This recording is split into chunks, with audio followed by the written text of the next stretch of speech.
বাংলাদেশের বিভিন্ন স্থানীয় প্রযুক্তি প্রতিষ্ঠানগুলো বর্তমানে কিন্তু দেশের অনেক সমস্যার সমাধান করছে। নানা স্টার্টআপের মাধ্যমে দেশের কৃষি, শিল্প, স্বাস্থ্য খাতে নানাভাবে কাজে লাগছে। সামগ্রিকভাবে একটা দেশের প্রেক্ষাপটে দেশের উন্নয়নমূলক কর্মকাণ্ডের ক্ষেত্রে স্টার্টআপগুলো ভূমিকা রাখছে। আমরা শুরু করি 2013 সালে প্রাইড সোসাইটি যাত্রা শুরু। এর আগে আমি স্পেশালি বিভিন্ন জায়গায় আইটিতে কাজ করার সুযোগ হয়েছিল দেশে এবং দেশের বাইরে।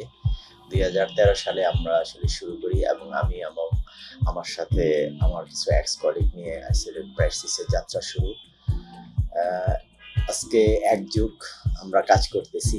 আমাদের টিমে এখন কাজ করে 250+ প্রফেশনাল। আমরা 400+ কোম্পানি অটোমেশন করেছি। আমাদের স্পেশালিটি হচ্ছে ইআরপি। আমরা বেসিক্যালি ইআরপি নিয়ে কাজ করি, অটোমেশন নিয়ে কাজ করি এবং ম্যানুফ্যাকচারিং ইন্ডাস্ট্রি নিয়ে কাজ করি, ট্রেডিং ইন্ডাস্ট্রি নিয়ে কাজ করি, সার্ভিস ইন্ডাস্ট্রি নিয়ে কাজ করি। আমাদের ফুটপ্রিন্ট প্রাইভেট সেক্টরে বেশি।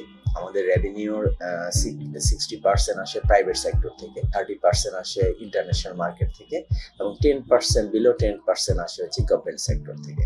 তো আমাদের প্রাইভেট সেক্টরগুলোতে আসলে এবং ইন্টারন্যাশনাল ইআরপি নিয়ে কাজ করি। অ্যাপার্ট ফ্রম দ্যাট আমাদের কোম্পানি আমাদের আউটসোর্সিং এর কাজগুলো করি। আমরা এশিয়ার 26টা দেশে কাজ করি, ইউএসএ দের সাথে কাজ করি, আফ্রিকার সাথে কাজ করি। আর আমরা যখন থেকে কাজ শুরু করি আমাদের বেস্ট প্রফেশনাল গুলোর সাথে নিয়ে এবং টিল টুডে আমরা একসাথে কাজ করতেছি। আমাদের একটা স্বপ্ন আছে, আমাদের 2025 সালে আমরা একটা ইন্টারন্যাশনাল ইআরপি রিলিজ দিচ্ছি, ডিকিউ। এটা স্টার্টআপ, নতুন একটা স্টার্টআপ, ইন্টারন্যাশনাল স্টার্টআপ।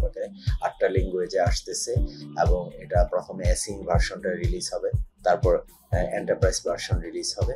এটা এই বিকিউবে আমাদের টোটাল 24টার মতো প্রোডাক্ট থাকবে।